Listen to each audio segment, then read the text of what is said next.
Hello, everyone, and welcome to today's live event. We'd like to thank you all for investing your time with us today as we dive into bringing Gen AI in-house with Presidio. Our presenters for today are Raph Meyerwitz, VP of Partner Go-to-Market Strategy with Presidio, and Larry Grant, Principal Solutions Architect with Presidio. Before we get started, we have a few housekeeping items to cover. If you have any questions for the team, please type them into the chat box area of the platform, and we will answer all questions during the Q&A. Today's presentation is being recorded and will be available via email for on-demand viewing post-event. Now, to kick off today's presentation, I'll hand it over to Raph to get things started. Raph? All right. Thank you, Lindsay. Appreciate it. And Larry, thanks for presenting with me today. We have a host of sponsors here that we'd like to thank for today's presentation. But before I actually go into that, one of the things that we have come up with at Presidio is a private AI concept. We came up with this about a year ago. A lot of our customers were asking for this. And at the time, it was called Rapid AI. And in conjunction with all of these sponsors, Cisco, Dell, HPE, NVIDIA, Pure Storage, NetApp, and Arrow as a distributor for some of these technologies, we put together a solution that we really think could elevate our customers and what they can do with AI in their environments. And Larry's going to get into this. We can go from proof of concept to pilot and all the way into production with the same infrastructure. This is a very, very important piece of what we're trying to do here. And it's the reason that we actually wrapped a lot of these core technology providers into the mix with Presidio. And you're going to see a lot more after next week when NVIDIA's global conference takes place in San Jose, and I will be there along with quite a few other people from Presidio. So Larry, why don't we move on to the next slide? Thanks. Okay, so just quickly, for those of you that are not familiar with Presidio, we have over 6,000 customers. That's fairly important, but what's actually more important, especially when you think about AI, is really that above 10,000 service engagements. We do a lot of professional services for our customers, managed services for our customers, and even acts as a service for our customers. And we have a very, very high ratio of engineers to account managers at Presidio. We pride ourselves upon that, and we do over $6 billion in business, whether you're looking at traditional infrastructure, or you're looking at hybrid infrastructure, or just pure cloud infrastructure. We do a lot of projects that surround all of the infrastructure that we do sell today. You want to hit the next slide, please? And what we do, we like to talk about this at Presidio. We provide that bridge, and that bridge is really important. When you think about where your data is today, your data could be in the cloud, it could be on premises, it could be in both places. In fact, we see a lot of customers where the data is in both places. And we know that when you're looking at AI, you're looking at AI projects today, what's really, really important is ensuring that you have the right data to leverage AI for the use case that you set upon. And Presidio provides this gap. We understand, obviously, we also understand on-premises, which is really where a legacy came from over the many, many years. And I've been at Presidio 23 years, and we've seen a massive transformation with our customers where the data sometimes is in both places. And how do you organize that data, whether you're in the cloud or on premises, is very, very important. And Larry's going to touch on that a little bit later. Next slide, please. So this is very important as well. We see this. We actually have a customer that was impacted by this significantly, where they bought AI infrastructure and they didn't actually think about what energy consumption they actually needed in their data center. And it's becoming mission critical. I always say you can buy all the infrastructure you want, but if you can't plug it in and it doesn't work and you can't power it up and you don't have the cooling required for this, you're not going to get anywhere. And we see this time and time again. And when you think about what's happening inside of data centers today, this is a very important metric at the bottom there. Data center use will grow by 5% in terms of the world's data center power consumption by 2030. So think about that. It's 3% today, maybe 4% today. It's going to be 8% by 2030. And some people actually think that it's going to be higher than that. And what is driving that growth is specifically GPU and AI technologies. So if you think about what you need to do around planning for this, you need to make sure that you don't just buy any old server. You need to make sure that you buy the server that fits your needs. What are the GPUs that are best for your AI applications? Could you really be going and buying a set of GPUs that may not necessarily even be needed? Make sure that they're best suited for your AI applications that you're going to roll out internally. And what are the power and cooling requirements for various GPUs?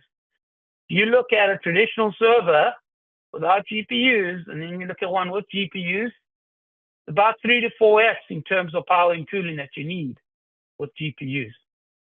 And then also, what are the costs and benefits of different GPUs? These GPUs are going to even be more powerful. I'm sure next week we're going to hear about even more powerful GPUs. Make sure that you weigh the cost and benefits of the different GPUs that are available today. With that, Larry, I'm going to turn it over to you. Thank you.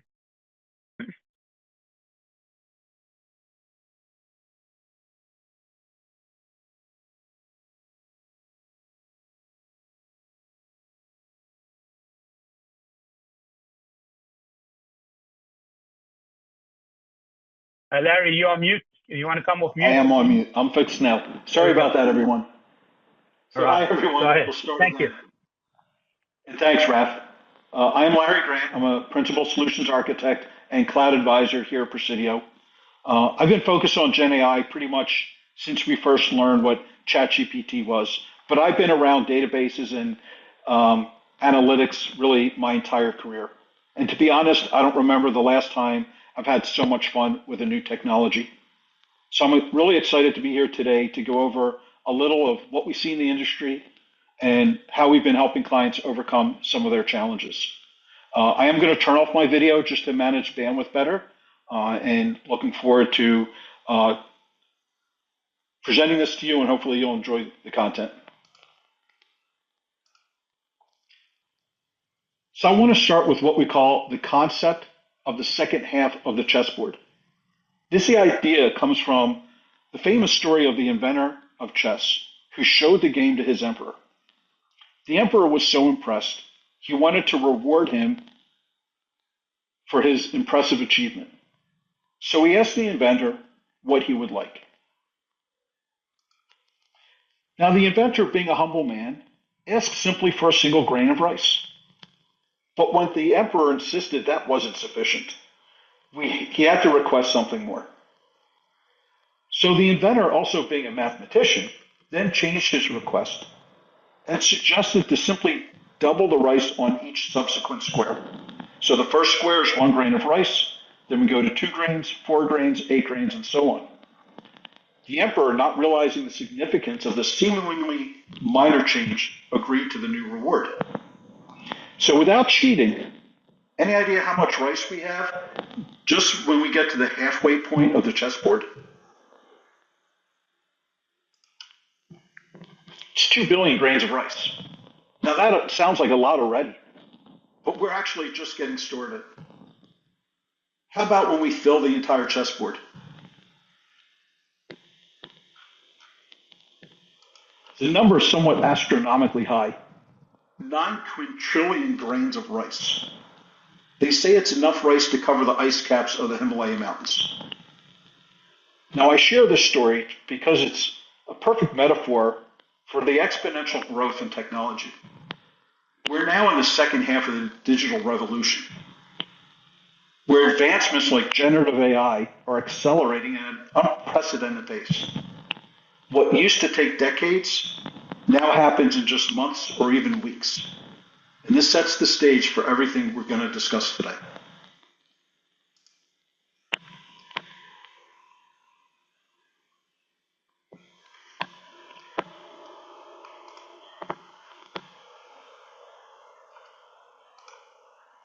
Technology is the sum of innovation and governance. Let's look at how innovation has evolved. This graphic shows the time it took for technologies to reach 25% of the population. Electricity took decades, and telephone a bit less. But let's zoom in here. Cloud computing, social media, smartphones, generative AI. The pace is staggering. Looking closer, we see how long it took to reach 100 million users. Google took over 6 years, and Uber a little less. Spotify and Snapchat even less. TikTok, just a few months. And ChatGPT, well, that was under 2 months to reach 100 million users. This is the power of exponential adoption. But with great innovation comes the need for governance, something we'll continue to explore throughout this presentation.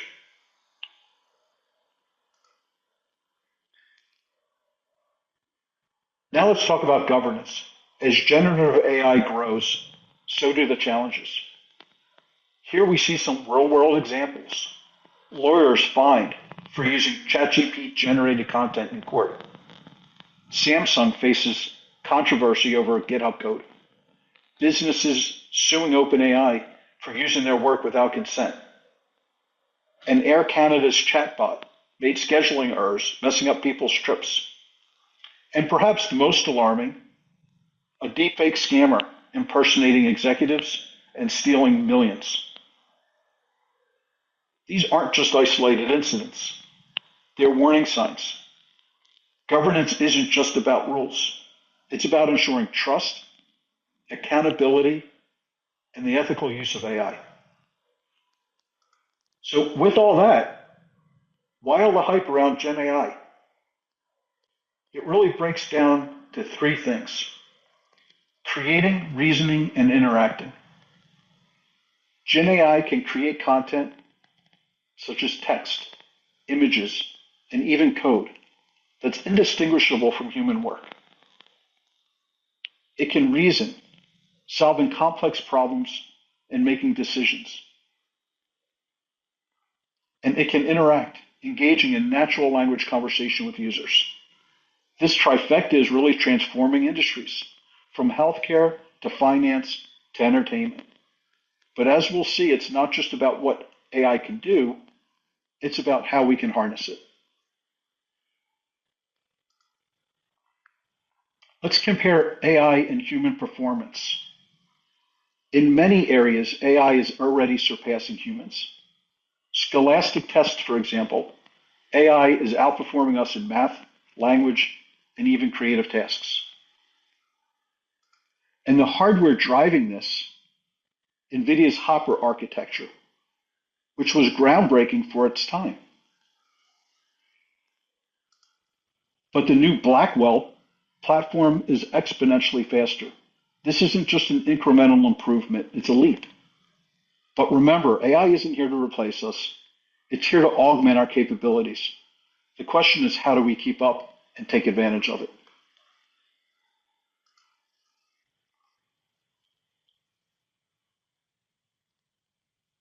Then we look and ask ourselves, what's the right model? With so many models to choose from. And this is just a small sampling. So how do we decide?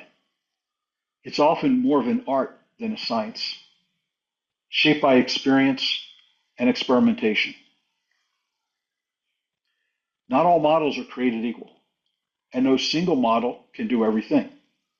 As you dive into generative AI, you'll discover models tailored for specific tasks: chat, summarization, code generation, creating images, interpreting visuals, or even translating languages. Then there are trade-offs. Some models are highly compressed, running efficiently with fewer resources, but may sacrifice a bit of accuracy. The key is finding the right balance. Ultimately, it's about building custom applications that leverage multiple models, each chosen to fit the workflow and the business needs. It's not about finding one model to rule them all. It's about crafting the right combination for the job.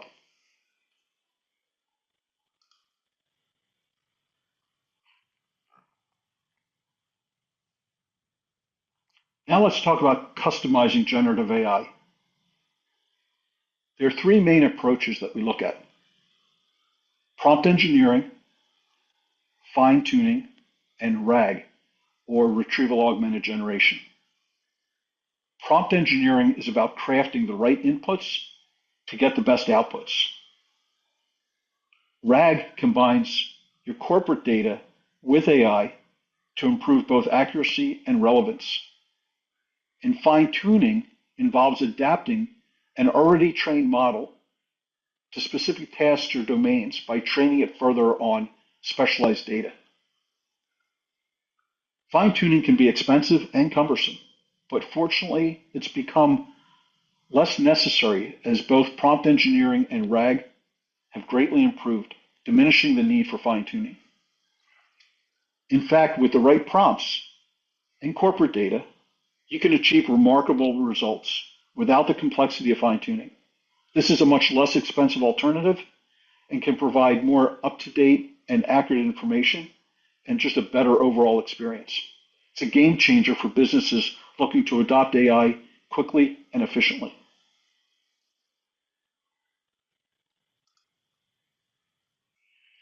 We're witnessing the convergence of legacy data systems and generative AI. Traditional data warehousing, ETL processes, and analytics are now merging with AI model hosting, guardrails, and model selection. The result? Well, how about things like English replacing SQL for queries, synthetic data generation for training and testing? How about a customer experience that feels seamless and transformative? Consider an AI-powered chatbot resolving issues in seconds without needing to escalate to a human. Or personalized recommendations that feel truly tailor-made. Imagine automating complex workflows with natural language prompts and improving worker productivity without compromising their privacy. This convergence isn't just about technology. It's about making data and AI accessible to everyone, not just data scientists. It's about empowering business users, accelerating innovation, and unlocking new possibilities across industries.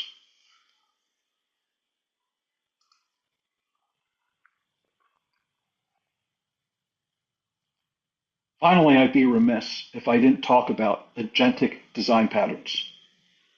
These are the frameworks that enable AI systems to operate autonomously, make decisions, and execute tasks with precision and adaptability. Reflection allows AI to learn from its mistakes. Infused patterns integrate AI into existing workflows seamlessly. And collaboration enables multiple AI agents to work together, solving problems more effectively than any single system could. These patterns aren't just theoretical. They're already being used in industries like healthcare, finance, and logistics. They represent the future of AI, systems that evolve from tools like autonomous, collaborative, and networks of intelligence.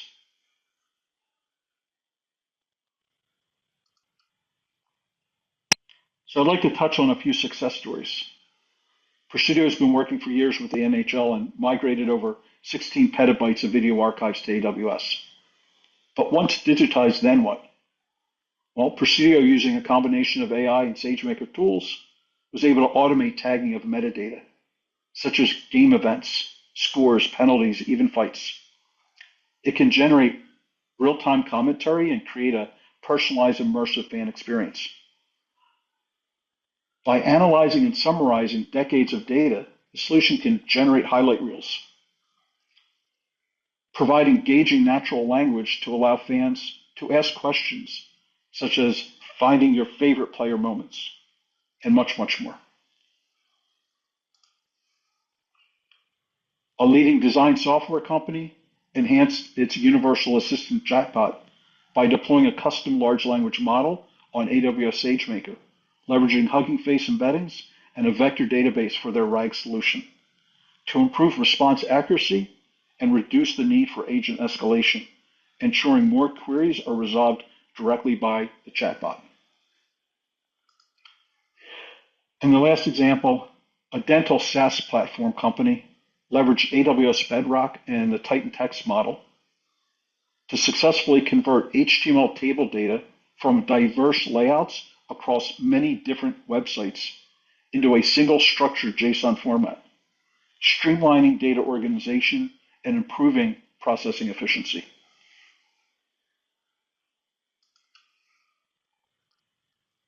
So we've covered a lot of trends. We've seen some success stories shared. Now I'd like to talk about Presidio's private AI and dive into the challenges, especially around governance, cost, and scale.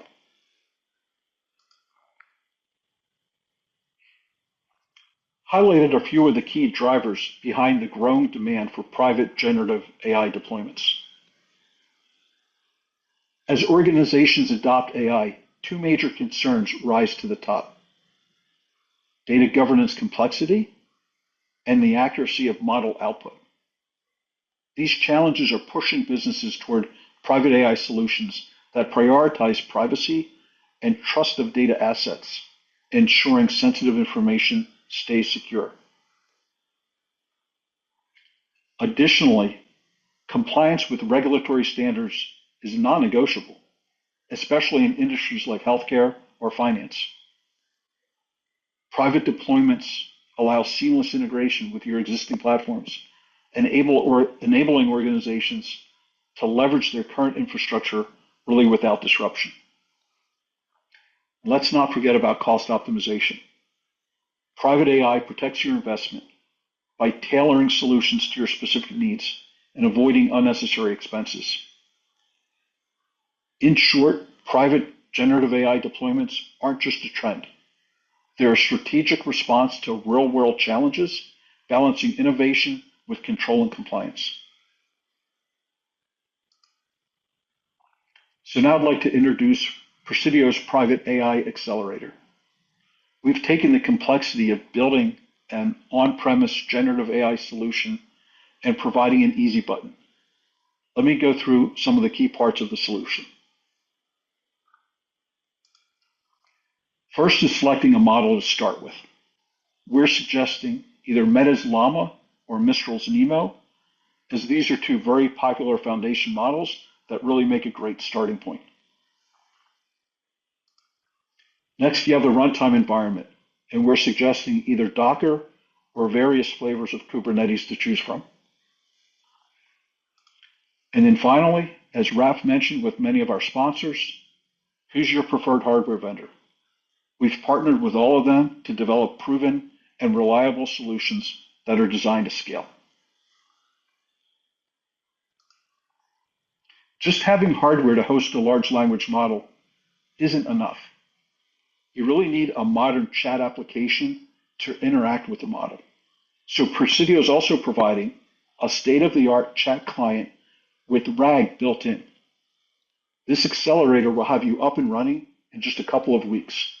It has all the bells and whistles you'd expect from a traditional chat client, offering a similar experience to maybe a ChatGPT or other similar public and commercial solutions.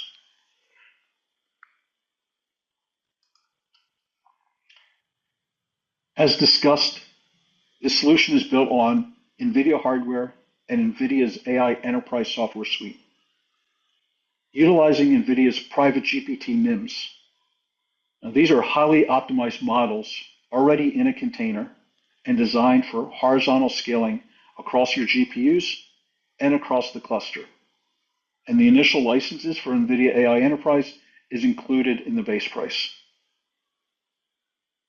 Couple this with Presidio's developed private chat solution with RAG, which is based on all open source solutions, so there's no additional license to worry about. All of this is delivered by Presidio's Rapid AI Services offering.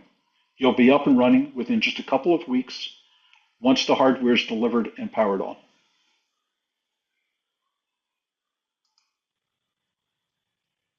Now, I often get asked about the chat client's architecture and questions on how RAG really works.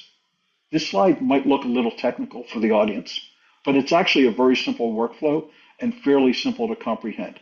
So I wanted to take a minute and kind of just walk through what we're looking at here. So first, in the upper left-hand corner, we see NVIDIA's base command cluster manager, right? So it's the foundation for managing all the resources that are available within the cluster. Next, we have the RAG implementation. So over at step 2, we have unstructured data being delivered to some sort of file system. That kicks off an ingestion process where we then take those documents, Word documents, PDF documents, text documents, and ingest them in. We generate various embeddings. So the idea here is instead of storing the entire document as a whole, we break it down, and a simple way of thinking about it is we break it down into paragraphs. And then we vectorize each paragraph. Now, a vector is nothing more than a mathematical equation that looks at the contents of that paragraph. And a good analogy is if you think about you have a dog and a cat and a lion, how do we know that a cat is more closely aligned to a lion than it is to a dog? Well, vectorized indexes allow us to understand that type of relationship. So unlike a SQL database where I'm doing an exact lookup for a value based on a product ID, I'm just asking it based on its mathematical equation, which is more similar? How do these things relate to each other? So anyway, we vectorize everything and we store it in a database. Once all that's done, then a user over here in the bottom left is going to use the application. He's going to go to a website and he's going to interact and ask a question. Before that question gets processed by the model, it first goes through the guardrails. So the guardrails are going to be used to actually validate that the question is a question within the constraints and the controls of the organization. We don't want somebody asking something that has nothing to do with what the system is supposed to provide. Once that's accomplished, before we go to the model itself, we then go back to the database. And we take the question that was asked and also vectorize it. And we look for similarities with the data that we already have stored. So then we pull back all those various paragraphs that would potentially answer the question. And we give that whole block of information along with the original question to the large language model and allow the large language model then to put it all together in a nice resulting package. And then that whole thing will come back down to the user and be displayed on their screen. And then there's probably a SQL database in there as well. They're on step 10 where we're saving session history. So I hope that kind of explains a high level kind of workflow of how the whole system works. So with that, as I mentioned earlier, the solution is designed to be very modular and scalable. We start with a very simple POC configuration, a single node solution with 4 GPUs, ready to support concurrent workloads for anywhere between 50 and 100 users, which translates to many hundreds of actual users. Now, as you want to scale, we can handle the solution by adding a second node, along with a high-speed network fabric for connectivity and a management server for the cluster. This basically doubles the resources available.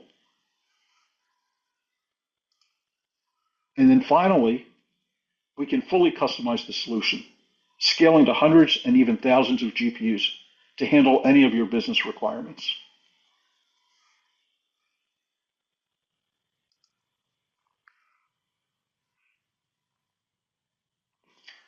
So here I want to showcase the breadth of AI use cases, from worker productivity to enterprise-wide transformations.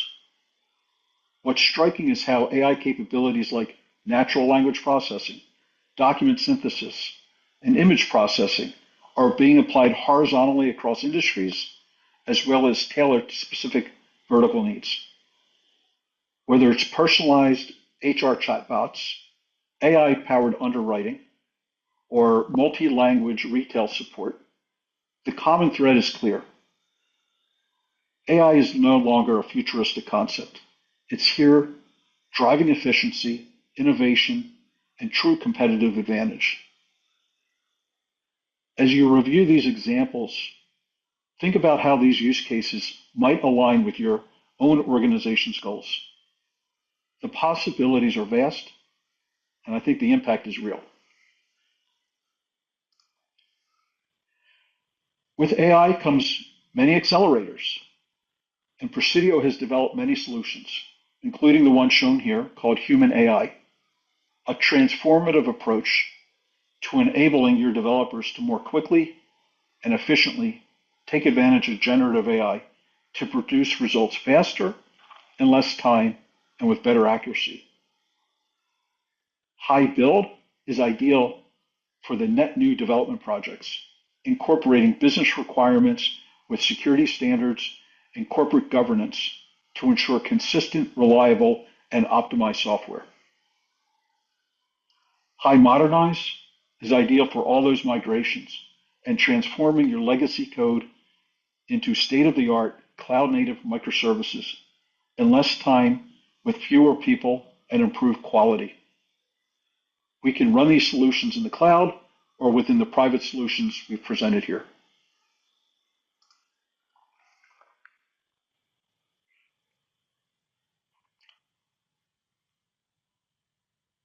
For offerings, we've tried to align our solutions to meet the customer where they are. If you're just getting started, we have the use case ideation and rapid prototyping POC. Now, during an ideation workshop, we utilize a working backwards approach. We'll first help identify a potential situation or solution, and then before we talk about the technology, we first focus on the press release and the FAQ, or frequently asked questions. We help understand and document what the key stakeholders and business would like to see in the solution if everything were perfect. Once we understand the end goal, we'll then work backwards to formulate the technology used, the team necessary, and the anticipated duration of the project. Concerned about generative AI security, we have our Gen AI governance and security offering. Here we take time to understand your organization's maturity in the area. What systems are already in place? We try to understand how much of your data is structured versus unstructured, what's tagged and properly classified, and where the gaps are. We then develop a plan to help you improve your current posture and reach the point of governance that fits your organization's goals and expectations. And maybe you already have a use case defined and need to accelerate innovation. With our Gen AI Dev Pods, we can provide the human resources necessary to build out any solution. Now, hopefully today's webinar provides you a level of confidence and trust that Presidio knows what we're talking about and that we have the right people and the know-how to complement your teams and help you reach for the stars.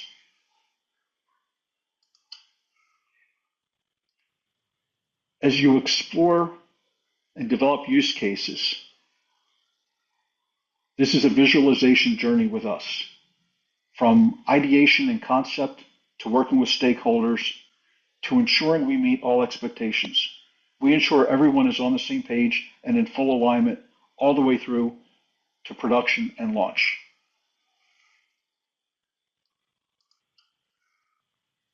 So with that, I want to thank you very much. And I'm going to pass things back over to Raph for some Q&A. Thank you. All right, Larry, thanks for presenting. Appreciate it. think you're still out there. So a couple of questions that I get all the time about private AI / rapid AI that we have at Presidio. Can you run any model leveraging the solution? Yeah, so excellent question. If you remember back in the early slides, I presented really a suggestion of two starting points with Meta's Llama and Mistral's Nemo. But two things. One, they're just starting points, and they're just specific for the chat. NVIDIA AI Enterprise offers many already packaged NIMs. And if you remember, a NIM is a pre-optimized containerized model that is ready to go in this environment. So any of the NIMs can be used. In addition to that, you can go to any of the open source areas such as Hugging Face and download any of their models. We can containerize any of those models, and we can also run those models too. During my talk, I talked about how many different types of models there are and how you really have to choose a model that's right for your workload. And this system absolutely can support those different situations.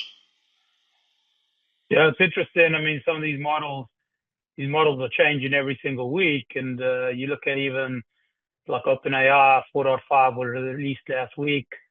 Well, there wasn't much press around it, but it was released last week. And even when you start looking at like DeepSeek 3 weeks ago, there's things that are changing all the time. So keeping up with that is important. And we are to help you and help your businesses. I think AI is moving very, very quickly, and it's something that we know is moving quickly, and we want to make sure that we put our best foot forward when we come to talk to you guys. Sorry, go ahead, Larry. You actually bring up a great point. You mentioned DeepSeek, and there's a lot of concern in the industry about DeepSeek being from China and whether it's secure, whether I'm going to be exposing private information. But in reality, I can actually run DeepSeek within a private environment such as this one and lock it off from the network, right? I don't need to go out to the public internet then. If I'm not going out to the public internet, I can have a level of confidence that my data stays secure. So if you wanted to play with DeepSeek, you absolutely can play with it in a very private setting, such as what we're offering here. Yeah, that's the reason that we have a private solution as well. It brings up a good point. Another thing, so when you look at our customers, we have over 6,000 customers across a multitude of different industries. And, you know, we have financial services, we have customers that are just even breaking into that. You look at insurance, then you start looking at governmental services that we offer solutions around. We even do a lot with the NHL, so media and entertainment's a good example. But, you know, we have a lot of different customers that are on this call. Healthcare is another great example of where we play today. When you think about this and you think about how would it fit into a customer's environment, is it for a specific segment, or is this something that's highly customizable based on a customer's data? Yeah, I would say it's absolutely not specific to industry, right? It is a foundational capability leveraging state-of-the-art GPUs, right? Processing units. They started out as graphical processing units, but they're really math engines, right? So they're really good for AI and generative AI. But really, any industry, any use case. And the interesting thing with generative AI is it's not, you know, a completely new concept. We've been doing AI, machine learning, deep learning for many, many years. ChatGPT is really just the latest technology. ChatGPT, generative AI is the latest technology that became mainstream with ChatGPT. But it's really a layer built on top of the existing AI that we've been using for years. And that existing AI has been highly optimized for years to leverage these high-end GPUs. So the fact that I can stand up these systems in my own data center and be able to really run any workloads, including traditional AI, can still run on these solutions. Machine learning, deep learning, and now generative AI can also run on these solutions. And we leverage NVIDIA's clustering software that allows the consumer to dynamically re-provision resources within the cluster within a moment or two. So you may have an experiment that's running for a particular time frame, a week, 2 weeks, a month, and you need the configured resources in one way. And at the end of that experiment, you need to reconfigure those resources for other consumers. Leveraging the equipment that we have and the software that we have, that's actually very easy to do and can be accomplished with just a couple presses of a button. So I'm really excited to see this in the hands of our clients and to see really what they're able to accomplish with it. Yeah, interesting fact also, there'll be a press release probably in a few days around this. We've actually, Presidio has deployed 100 Gen AI agents for different customers over the past few years. And you'll see some information in the press release around this. So we do have a lot of expertise and experience dating back to our contact center. Our contact center business is very big at Presidio. But when you start looking at Gen AI and you start looking at model adoption that customers are looking to look at just based on what's happening in the industry, agentic AI, Presidio does have a lot of experience around this. So Larry, thanks for your time. Appreciate it. I'm going to hand it back over to Lindsay. Lindsay? Great. Thank you, Raph. Thank you, Larry. And that will conclude our online session for today. We'd like to thank our valued partners for sponsoring this live event today. And thank you all again for attending and spending some time with us to discuss bringing Gen AI in-house with Presidio. Have a great day, everyone.